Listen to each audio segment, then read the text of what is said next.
em Gênesis capítulo 18. Gênesis, no capítulo 18.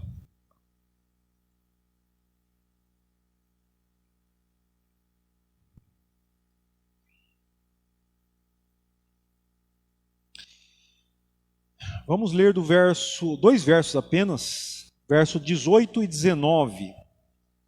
O capítulo 18, versículo 18 e versículo 19. Diz assim a palavra do nosso Deus: Visto que Abraão certamente virá a ser uma grande e poderosa nação, e nele serão benditas todas as nações da terra, porque eu o escolhi para que ordene a seus filhos e a sua casa depois dele, a fim de que guardem,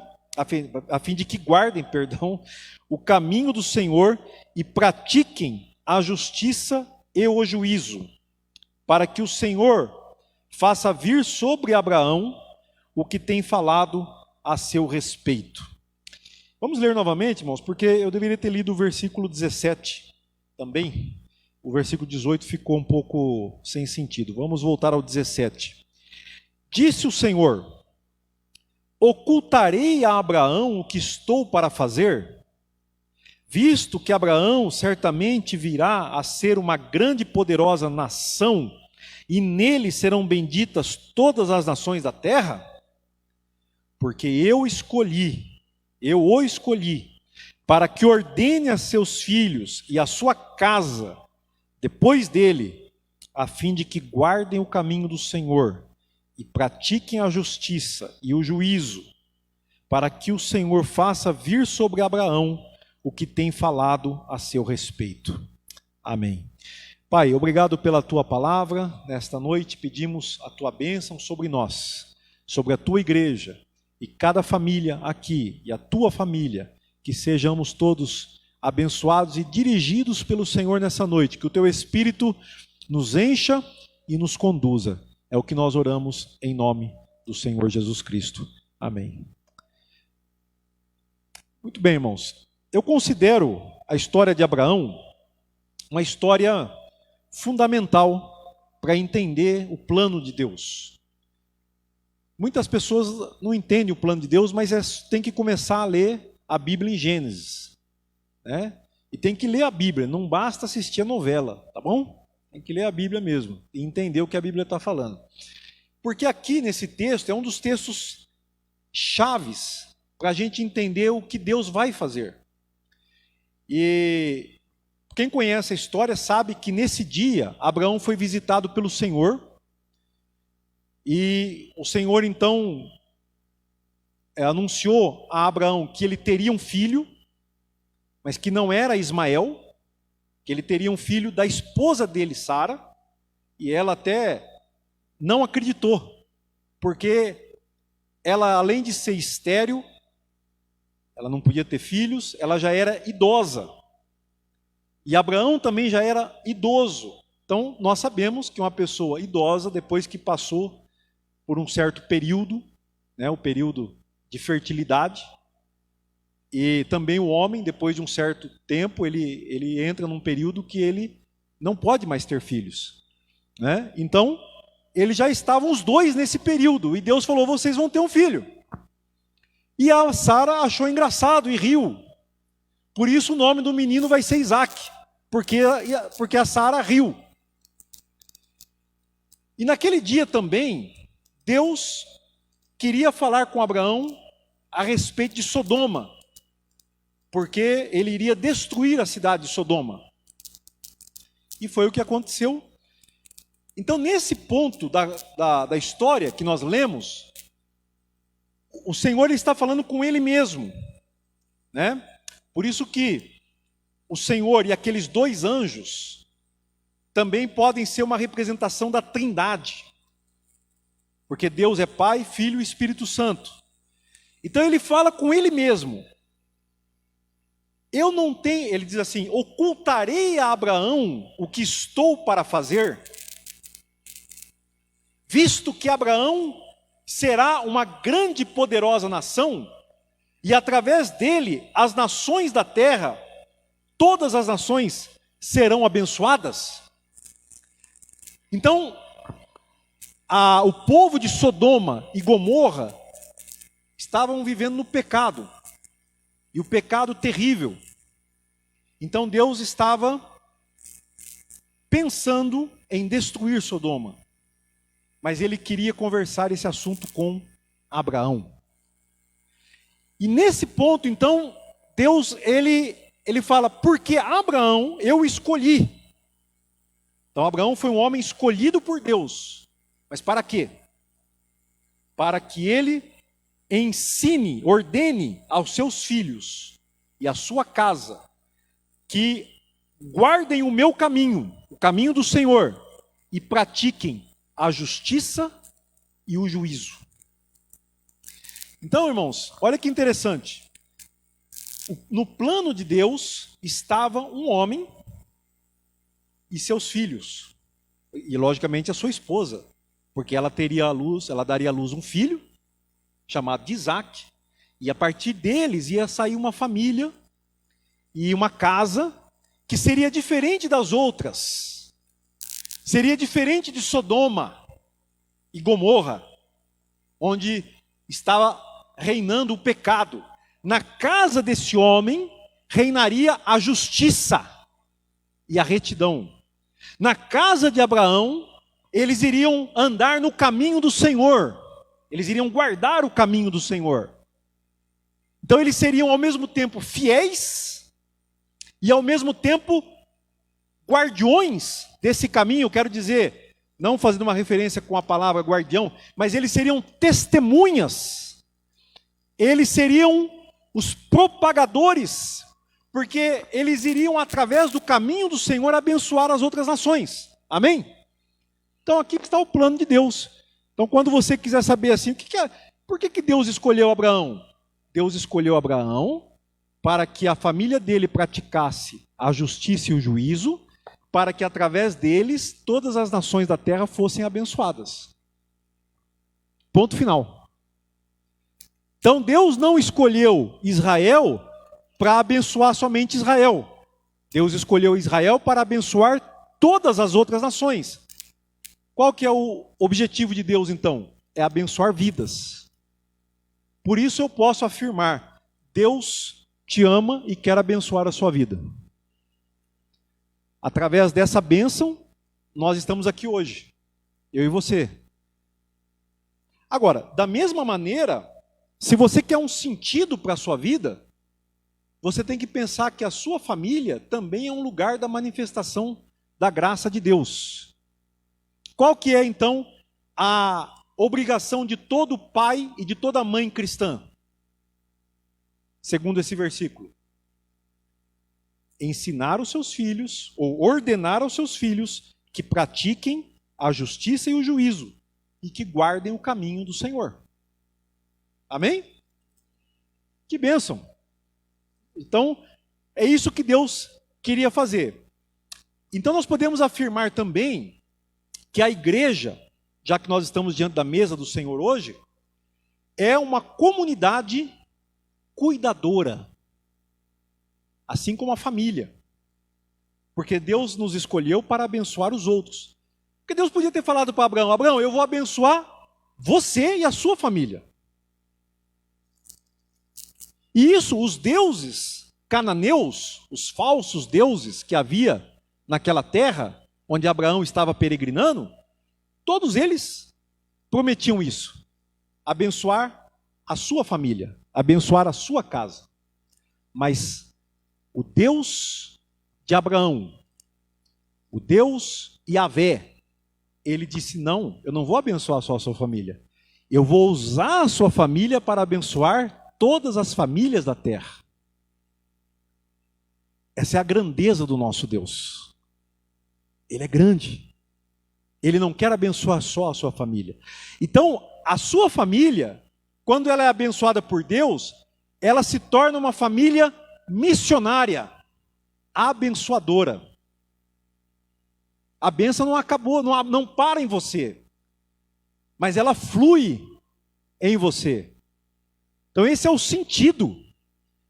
Agora, Abraão, irmãos, ele teria que passar por provas. E aqui eu quero quase como abrir um parênteses, né? Porque alguém pode pensar assim, mas, poxa, mas eu passo por tantas lutas, eu passo por tantos problemas, né? E Abraão também passou por uma prova muito grande. No capítulo 22, quero que você abra comigo, né? Quem não tem Bíblia, procura um crente, como diz o ditado, né? Vê se tem um crente perto de você com uma Bíblia e dá uma olhadinha na Bíblia dele. No capítulo 22 de Gênesis, Abraão, acontece uma coisa muito interessante. Gênesis 22, 1. Depois dessas coisas, pôs Deus Abraão à prova e lhe disse: Abraão. Ele respondeu: eis-me aqui. Acrescentou Deus: toma teu filho, teu único filho Isaque, a quem amas, e vai-te à terra de Moriá. Oferece-o ali em holocausto sobre um dos montes que eu te mostrarei. Ai, ai, ai. Até aí por enquanto. Mas deixa a Bíblia aberta. Olha o que Deus está mandando Abraão fazer. Abraão, sim senhor, pega o teu filho, teu único filho. Único por quê? Porque era o único da esposa dele, Sara, a quem você ama. Essa palavra é muito importante. Abraão amava o seu filho. Você ama o seu filho? Você ama a sua esposa? Você ama o teu marido? E agora vai e oferece ele em holocausto. Sabe o que é holocausto? Abraão teria que sacrificar o seu filho com uma faca. Amarrá-lo sobre a lenha. Sacrificá-lo, tirar todo o seu sangue e depois acender fogo e queimar o seu filho. Isso é o holocausto. Terrível, né? Deus pediu isso para Abraão. Nós precisamos entender que essa era uma prática também da religião dos cananeus. Os cananeus praticavam sacrifício de crianças, sacrifício dos próprios filhos. Quando é época de eleição no Senegal, os pais têm muito medo, porque crianças são raptadas para trabalhos de feitiçaria. Crianças são sacrificadas, crianças e pessoas com problemas mentais são raptadas e são oferecidas como sacrifício humano para que os políticos possam ganhar as eleições. Eles são enganados pelos espíritos maus para fazer isso. Isso é uma prática. Então, as famílias sempre têm muito medo na época de eleição. Eles seguram seus filhos mais em casa e tal. Quem mora na cidade, até algumas aldeias são vulneráveis. Então, essa era uma prática, é uma prática que é praticada até hoje. Pais que sacrificam filhos. Né? E Deus pediu isso para Abraão. Nesse ponto, Deus se parece como um Deus cananeu. Ele está pedindo a mesma coisa. Né? Ele diz: pega o teu filho, toma o teu filho Isaque, a quem amas, e vai-te à terra de Moriá, oferece-o ali em holocausto sobre um dos montes que eu te mostrarei. Então ele tinha que viajar com o filho dele, ir até lá e sacrificá-lo em holocausto. Abraão, então, ele disse: Senhor, o senhor pode me pedir qualquer coisa, mas meu filho, eu não dou não. Foi isso que Abraão respondeu? Não, sabemos a história. No dia seguinte, Abraão ajeitou a carga do animal, pegou o seu filho e acho que 2 empregados e foram para lá. O jumento consigo 2 dos seus servos, Isaac, e caminhou até o lugar indicado por Deus. E ao terceiro dia, lembre-se do terceiro dia, né? Que é sempre, a Bíblia não tem, os números não são por acaso. Ao terceiro dia chegou lá e deixou os servos no pé do monte, que Deus mostrou, falou, esse monte aqui, e ele subiu o monte com seu filho carregando a lenha nas costas. E o menino viu a lenha, viu a faca, o fogo, mas falou, mas cadê o cordeiro? Onde está o animal que vai ser sacrificado? Então, a resposta que Abraão dá mostra a fé que ele tinha em Deus. Porque num capítulo anterior, você já sabe que Abraão foi justificado, ele foi aceito por Deus, não apenas porque ele foi escolhido, Deus escolheu Abraão, mas Deus aceitou Abraão por causa da sua fé.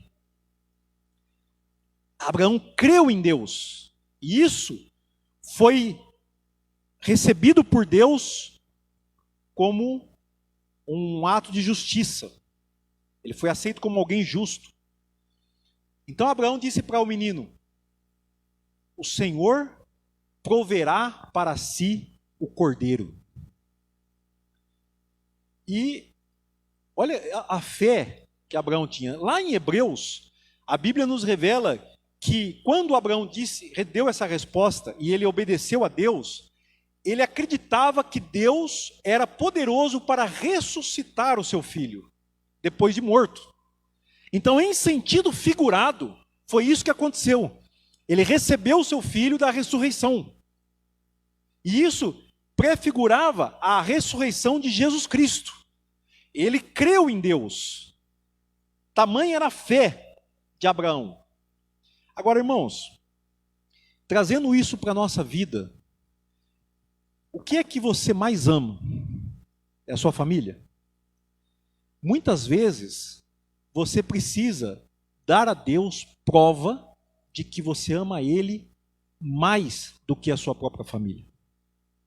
E isso não tem negócio com Deus.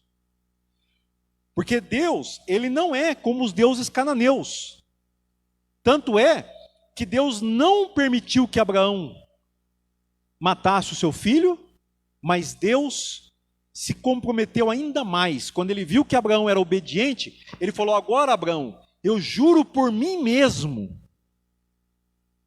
que eu farei de você uma grande nação, que eu te darei tantos descendentes como as estrelas do céu, e como os grãos de areia das praias, da terra, e que através de você eu vou abençoar todas as nações.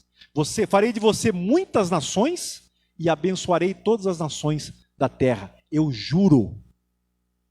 Deus nem precisava jurar, mas ele mostrou o empenho do que ele iria fazer. E tem gente que ainda acha que Deus pode ser frustrado em seus planos. Tem gente que ainda acha que Deus é fraco. Ele disse, eu juro. Então, irmãos, nós não precisamos ter medo de nada na nossa vida. Quando a gente passar por provas, sabe o que Deus está procurando em nós? A fé, a fidelidade. E é isso que você pode passar para os seus filhos, a sua fé. Amém? Eu queria mostrar uma foto aqui, Gabriel. Se puder apagar a luz aqui, irmão, obrigado. Aqui, essa foto foi tirada sexta-feira, lá nos Estados Unidos, na cidade de Cincinnati. Está escrito ali, depois de 167 noites, nós estamos indo para casa. Depois de 167 noites. Foram noites escuras. Foram noites difíceis. Noites onde nós convivemos com a morte. E uma das palavras que a gente mais disse e ouviu foi: confia em Deus. Só que essa frase, irmãos, ela não diz, muitas vezes ela não diz exatamente o que ela quer dizer. O que significa confiar em Deus? Confia em Deus que Ele vai curar o fígado. Para quem não conhece a história, meu neto, o Leônidas, que está no braço da mãe, aquele pequenininho ali, ele nasceu com uma doença rara e ele precisou de um transplante de fígado. Então, quando eu digo confia em Deus, o que eu quero dizer? Confia que Deus vai curar o fígado dele? Ou confia que ele vai ter um transplante que vai ser bem sucedido? Confia que ele vai viver 50 anos sobre a face da terra, que ele vai viver mais. Meu pai ontem, se estaria vivo, estaria completando 80 anos, mas ele se foi com 71 anos, há 9 anos atrás. Eu já consegui chegar em 51. O que significa confia em Deus? Confia em Deus que você não vai morrer? Confia em Deus que os teus filhos não vão morrer? Confia em Deus que você não vai ficar doente? Confia em Deus que Deus vai curar a sua doença? O que exatamente nós queremos dizer? Confia em Deus. Então, para o meu filho e minha nora, as noites foram muito mais escuras ainda do que talvez para mim, que sou avô. Noites escuras, mas o que é que Deus, Ele diz? O choro pode durar uma noite, a alegria vem pela manhã.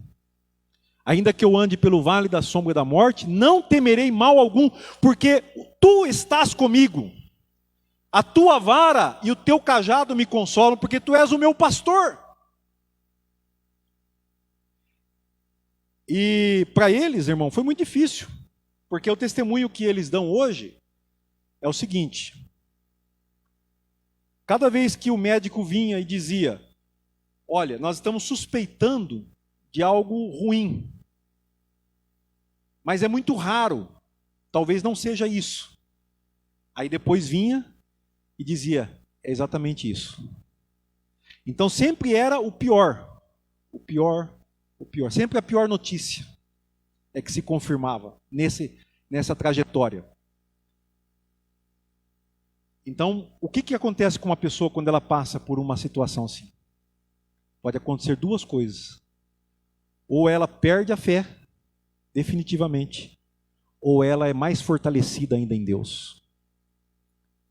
Mas às vezes ali, naquele momento de dificuldade, de luta, eu fico imaginando Abraão naquela noite, quando Deus falou para ele, vai e sacrifica o teu filho a quem você ama. O que passou pela cabeça, pela mente de Abraão? Obedeço ou não obedeço?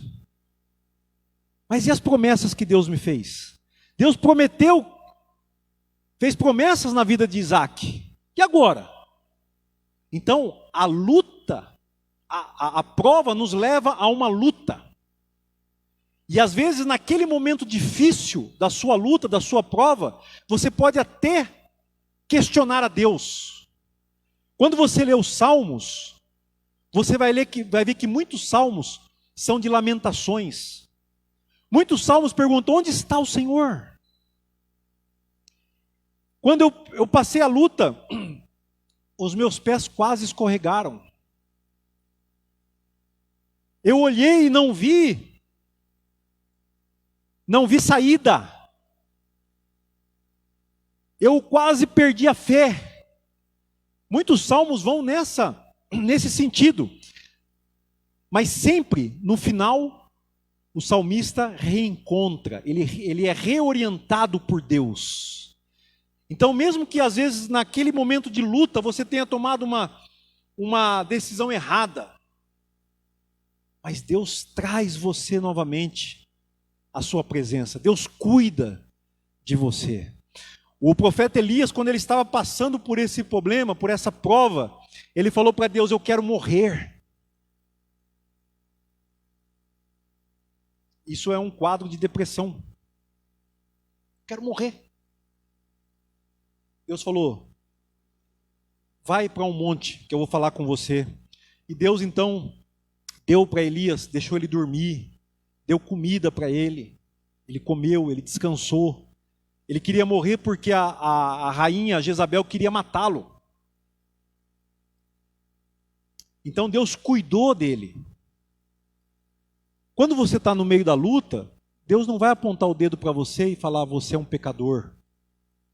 Eu estou fazendo isso para te castigar. Não, esse não é Deus, não é o nosso Deus. Pelo contrário, Ele vai caminhar junto com você. Ele vai falar: lembra do meu filho que sofreu por você. Porque quando ele pediu para Abraão fazer esse sacrifício, ele não permitiu, ele já sabia qual era o plano. Ele deu o próprio filho. O Filho de Deus morreu por mim e por você. Amém? Glória a Deus. Obrigado, pode tirar a foto. Eu quero agora que você abra a sua Bíblia comigo em Juízes, no capítulo 2, verso 8. Juízes, depois do Pentateuco, depois da Torá, vem o livro de Josué e logo em seguida vem o livro de Juízes. Então é o 7º livro do Antigo Testamento. Deuteronômio, Josué, Juízes, capítulo 2, versículo 8. Então, para se situar na história, irmão, você se lembra que o povo de Israel os filhos de Abraão foram escravos no Egito, Deus tirou eles do Egito, levou para a terra de Canaã, levantou Josué depois de Moisés, tomaram posse da terra, conquistaram a terra, e aqui em Juízes 2:8 fala da morte de Josué, esse grande líder de Israel. Faleceu Josué, filho de Num, servo do Senhor, com a idade de 110 anos. Sepultaram-no no limite da sua herança, em Timnate-Heres, na região montanhosa de Efraim, ao norte do monte Gaás. Foi também congregada a seus pais toda aquela, o quê? Geração. Olha só, toda a geração de Josué também foi congregada aos seus pais, que significa que eles também morreram, né?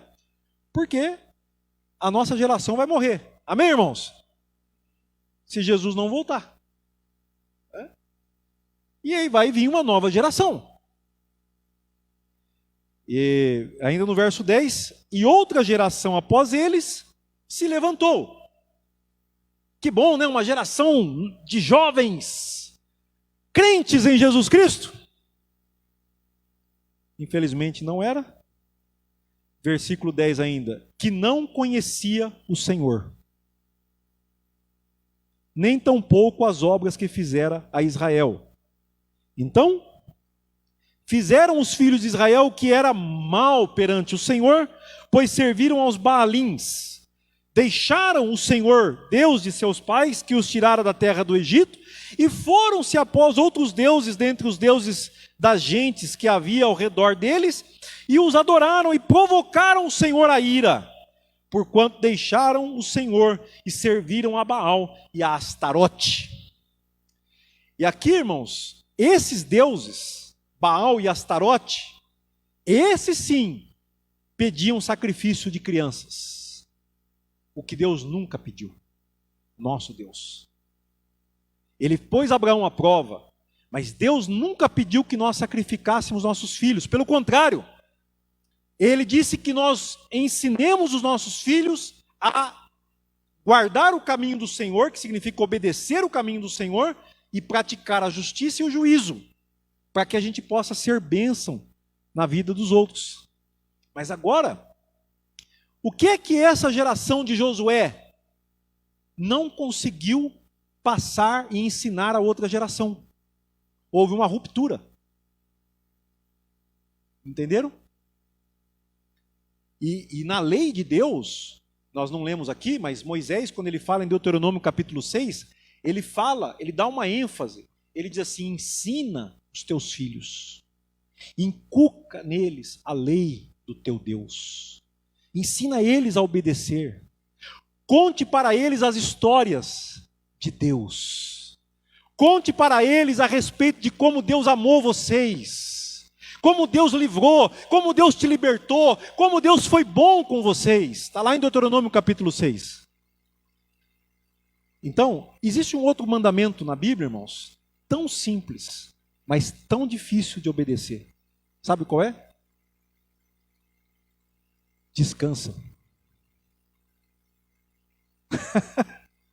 Parece incrível.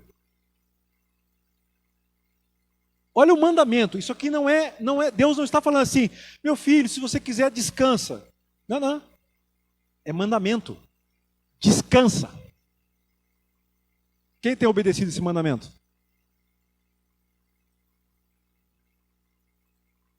Não, porque eu tenho colegas pastores missionários que eles se orgulham. Eles falam assim: eu nunca descanso. Agora, como é que eu vou ensinar meu filho o caminho do Senhor se eu não descanso? Eu vou ensinar que dia? Porque o dia do descanso é o dia que eu fico com a família, que eu ensino. Mas eu não tenho tempo. Eu ensino meu filho. Meus filhos viram eu lendo a Bíblia. Eu li a Bíblia para eles. Meus filhos, eu levei eles na escola dominical. Todos os domingos. Ah, mas você era pastor. Não dá, irmão. Então eu sou abençoado. Você não é, porque você não é pastor. Não é uma questão de ser pastor ou não. É uma questão de ser crente. Não estou dizendo com isso que nós vamos garantir que os nossos filhos serão todos crentes. Mas eu tenho que fazer o meu papel, a minha parte, que Deus está mandando eu fazer. Então ele fala: descansa e ensina os teus filhos. Descansa e dá atenção à tua esposa. Descansa e dá atenção ao teu marido. Isso é fundamental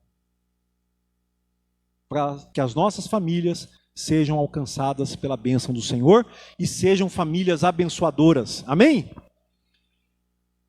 Infelizmente, a geração de Josué não conseguiu passar a fé e a fidelidade para a geração seguinte. Abraão, sim, ele foi uma bênção na vida de Isaac.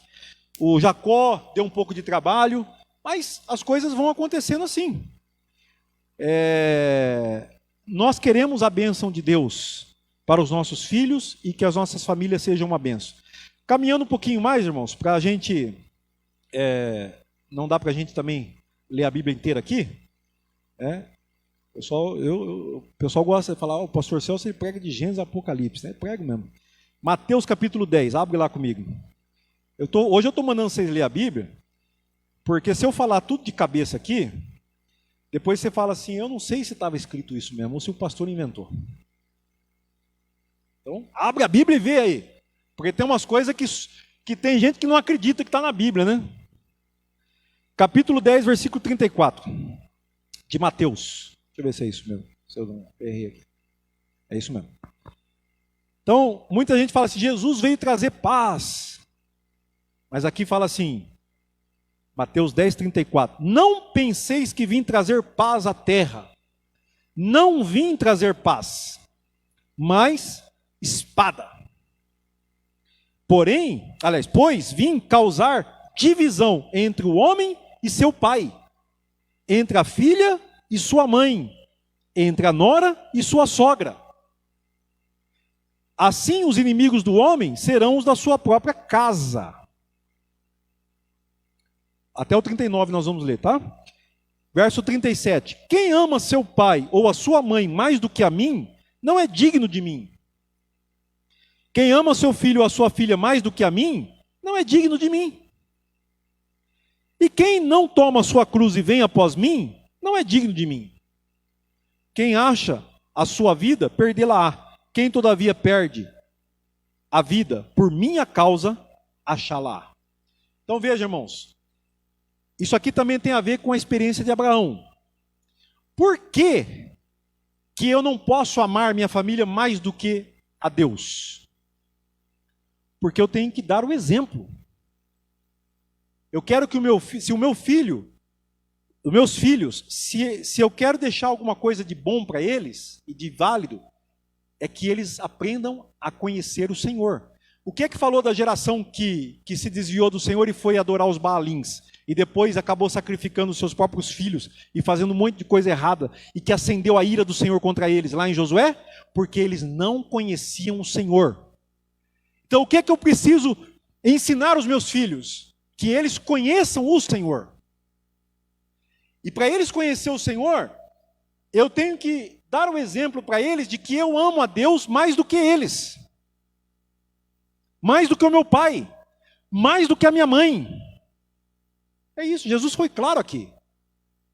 Agora, por que haverá divisão na casa? Porque, infelizmente, nem todos são crentes na casa. Então, o nosso grande desafio, irmãos, é a gente continuar comunicando o evangelho para o mundo sem se misturar com o mundo. E isso pode acontecer dentro da minha própria casa. E isso pode acontecer no meu bairro, na minha cidade. Não adianta eu dizer, eu queria que o Brasil tivesse uma lei que fosse uma lei evangélica, de acordo com a lei de Deus, para proibir as coisas erradas. Não adianta, não é esse o caminho. Eu preciso amar a Deus e dar o exemplo, não apenas de discurso, não apenas de palavra, mas com a minha vida. Por isso que dentro de casa, irmãos, a gente pode ser hipócrita na igreja, mas dentro de casa a gente não é hipócrita. Não tem como. Não é verdade? Dentro de casa a gente é quem a gente é. Então lá, nós precisamos aprender a servir a Deus, sem hipocrisia, e amar a Jesus. E essa divisão aqui, não é uma divisão que nós vamos causar, ou que nós vamos usar de violência, e dizer, e obrigar as pessoas a servir a Deus. Mas nós temos que amar a Jesus e perder a nossa vida, se for necessário. Porque o que Jesus está ensinando aqui, não é que a gente tem que pegar nas armas e atacar e se defender. Jesus está falando, se alguém quiser tirar a sua vida, perca por causa de mim. Os cristãos, como a gente sempre conta aqui na história, durante 300 anos, irmãos, os cristãos nunca mataram ninguém. Jesus nunca matou ninguém. Mas Deus mata. Deus mata. Mas Jesus é um ser humano que deu o padrão para nós, deu o exemplo. Ele não matou ninguém. Tiraram a vida dele. Ele falou, tiraram no sentido, ele mesmo falou, ninguém pode tirar a minha vida, eu a dou voluntariamente. Amém? E os cristãos nunca mataram ninguém por causa da fé. Durante 300 anos. Até que a igreja se uniu com o Estado. A igreja se uniu com o governo. Por isso que uma das bandeiras batistas mais importantes que nós empunhamos é a separação entre a igreja e o Estado. Os batistas, na Idade Moderna, foram os primeiros a sustentar essa bandeira. O pessoal fala que quer puxar a sardinha para o outro lado também, mas foram os batistas. Por quê? Porque mesmo os reformadores, muitas vezes eles mantiveram aquela união com o Estado. E a igreja batista não, falou, não, nós não temos esse negócio de se unir com o Estado, não. O Estado para lá, nós para cá. Isso é uma comunidade, né, abençoada por Deus. Para finalizar, irmãos, 1 Timóteo 3, de 1 a 5. 1 Timóteo 3, de 1 a 5. Os irmãos me perdoem de eu pregar um pouquinho mais hoje, é porque os irmãos não vêm na escola bíblica, então eu tenho que ficar dando aula bíblica aqui para os irmãos. 1 Timóteo. Uma benção hoje, não foi, Gabriel? Escola bíblica? Até meu neto participou hoje, o Leônidas. Estou falando da virtual, né? Não sei aqui a presencial que vocês tiveram. 1 Timóteo capítulo 3. Fiel é a palavra. Se alguém aspira o episcopado, excelente obra almeja. O que é episcopado, irmãos? É a liderança da igreja.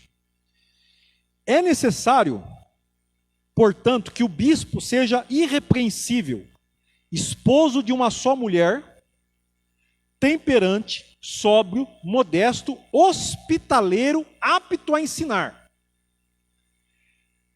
E aqui, irmãos, veja bem, quando Paulo está falando que o bispo tem que ser assim, para que fala episcopado. Episcopado é bispo. Eu não sabia que na igreja batista tem bispo. Não tem porque a gente não segue o que está escrito na Bíblia, mas se seguisse, tinha.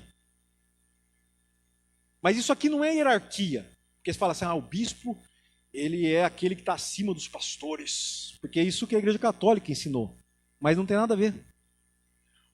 O Timóteo, que escreve esse texto, ele não é pastor. Ele é evangelista. Enviado por Paulo para pôr as coisas em ordem lá em Éfeso.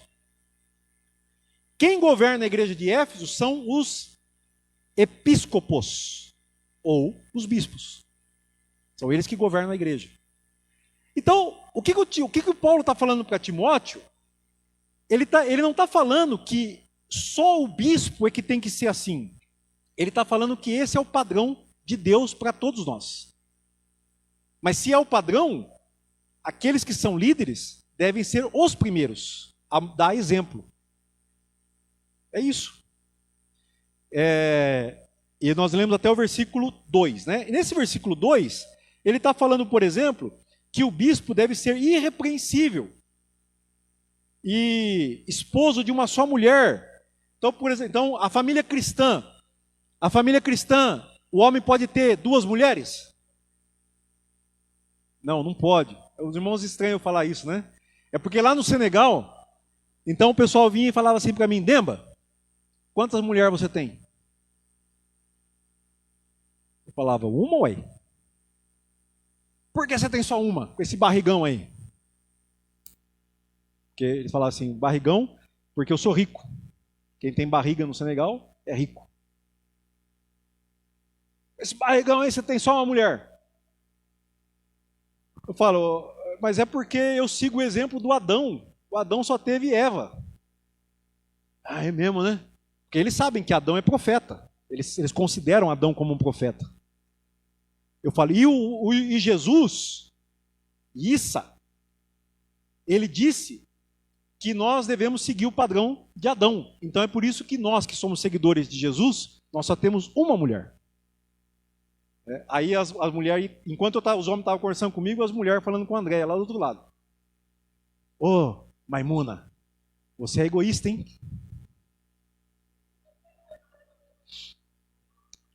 Você não divide seu marido? Engraçado, né? Mas aqui, por que o Paulo está falando isso? Por causa disso. Porque nas sociedades, nas culturas, sempre houve muita poligamia. Então Paulo está falando que na família cristã, o homem tem apenas uma mulher. E na família cristã, irmãos, nós não levamos a sério o divórcio. Isso é padrão nosso. Isso é modelo. Então, o que é uma família cristã? Uma família cristã é uma família de um homem, de um marido e uma mulher. Temperante, sóbrio, modesto. Não fica gastando com coisa que não vale a pena. Hospitaleiro. Tudo isso são padrões familiares. Então vamos falar de família cristã? Esse é o modelo, esse é o padrão. Apto para ensinar. Nós acabamos de ver que todos nós devemos ensinar quem? Em primeiro lugar, os nossos filhos. Não foi o que Deus falou com Abraão? Ah, não, Senhor, não vou ensinar meu filho, não. Eu levo ele lá na escola bíblica, lá na igreja, e lá eles ensinam. O problema é que nós aqui na igreja, a gente ensina o teu filho durante 1 ou 2 horas por semana. Mas a televisão e o videogame estão ensinando ele 3, 4, 5 horas todo dia. E ainda tem um mau exemplo dos pais e mães que não andam direito no caminho de Deus. Então como é que nossos filhos vão ser abençoados? Não tem jeito, Versículo 3. Não dado ao vinho. A embriaguez é pecado. Não violento.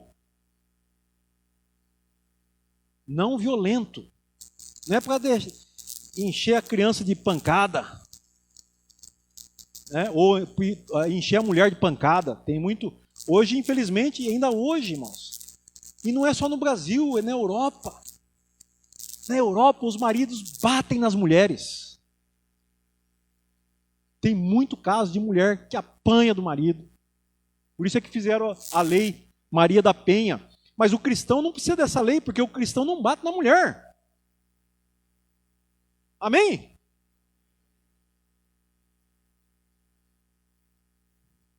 Não violento, porém cordato, inimigo de contendas. Então veja, irmãos, eu sei que se você ouvisse eu pregar há 15 anos atrás, eu ia pregar isso aqui para pastores. Mas hoje eu estou pregando e dizendo que esse aqui é o modelo para vocês, todos. É assim que eu entendo a palavra de Deus. É para o pastor, porque Paulo está exigindo isso dos pastores. Mas ele está dizendo que esse é o modelo. Leva esse modelo para a tua casa. Copia esse texto. Prega na parede da tua casa. Para lembrar o modelo que deve ter na tua casa. Não seja também avarento. Não, então tem que ser exemplo de quem oferta, de quem reparte, de generosidade. A avareza é o contrário da generosidade. A avareza é pão-durismo. Que governe bem a sua própria casa, criando os filhos sob disciplina. Mas hoje, pastor, não dá mais para criar os filhos sob disciplina, porque os filhos não obedecem mais os pais. Misericórdia, irmãos. Aí tem pai que quando a criança é pequena, ele fica paparicando. Quando a criança cresce, aí ele quer bater. Tinha que bater quando era pequeno. Agora que cresceu não tem mais jeito. Entenderam? É assim que funciona. Nós tivemos aqui na nossa igreja o curso Educação de Filhos à Maneira de Deus. Não adianta bater depois de grande. Depois de grande é só o exemplo mesmo. Nós temos que dar o exemplo e não tem outro caminho. Pois se alguém não sabe governar a sua própria casa, como cuidará da igreja de Deus? E aqui, novamente, eu volto ao título da minha mensagem, que eu quase não mencionei. Comunidade cuidadora. Para que existe a igreja? Os líderes da igreja e aqueles que são mais velhos na igreja devem cuidar dos mais novos. E todos devemos cuidar de todos. Nós não estamos aqui para acusar os irmãos. Você não está aqui para fazer fofoca e ficar acusando quem quer que seja. Você está aqui para abraçar e ser abraçado. Amém? É para isso que serve, cuidar da igreja de Deus. Tem outros versículos que falam sobre isso também, né? Mas vamos lá. Para finalizar, irmãos. Agora ele vai finalizar mesmo, porque agora nós vamos para o Apocalipse 21. Começamos em Gênesis, já chegamos em Apocalipse, graças a Deus. Capítulo 21. Vamos ver a família eterna. Amém? Versículo 2. Vi a cidade santa, a nova Jerusalém que descia do céu da parte de Deus, ataviada como noiva, adornada para o seu esposo. Então veja, aqui é o modelo da família eterna. Qual que é a família eterna, irmãos? É Jesus e a igreja. Aqui ele está falando assim, vi a nova Jerusalém que descia do céu da parte de Deus ataviada como noiva. Quem é a noiva de Jesus? Eu e você. Cremos em Jesus, somos a igreja. Somos a noiva de Jesus, Cristo. Ele é o noivo. Nós somos a noiva. Somos a esposa do Cordeiro. Então essa é a família eterna. Por isso é que quando Paulo escreve aos Efésios, você pode ler isso na sua casa, você vai ver que Paulo, ele pega esse padrão e ele fala, assim como Cristo amou a igreja, o marido deve amar a esposa. E assim como a igreja obedece ao marido, a igreja deve obedecer a Cristo. Aliás, assim como a igreja obedece a Cristo, a esposa deve obedecer o marido. Então há uma relação. O casamento, então, o que é a minha família então, irmão? O que eu concluo com isso? A minha família nada mais é do que uma expressão da família eterna. Eu estou dentro do plano de Deus. Por isso que quando Deus chamou Abraão, ele deu o plano e ele coloca Abraão dentro do plano. E agora nós temos o plano final. E nós somos então pequenos modelos do plano final de Deus. Então eu tenho que amar minha esposa como Cristo ama a igreja. A esposa deve respeitar o seu marido, assim como a igreja respeita a Cristo. E os pais não devem irritar os seus filhos, provocar os seus filhos. Tem uma outra palavra agora que me está fugindo. Acho que é irritar mesmo. E os filhos devem obedecer aos pais. Ah, mas meu pai está errado, pastor. Minha mãe está errada. Mas obedeça, irmão. Obedeça, jovem. Obedeça, porque você vai ser abençoado por obedecer. Honra teu pai e tua mãe, que é o primeiro mandamento com promessa, para que a sua vida siga bem. Deus não gosta de quem não obedece o pai e a mãe. Ensina isso para os seus filhos, e eles vão ser abençoados. Versículo, para finalizar então, o versículo aqui, o versículo 7. Diz assim: o vencedor herdará essas coisas, e eu lhe serei Deus, e ele me será filho. O vencedor. Quem é o vencedor? Aquele que manteve a sua fé. Aquele que, quando foi provado, conseguiu vencer a prova e venceu crendo no Senhor. Amém, amados? Deus abençoe.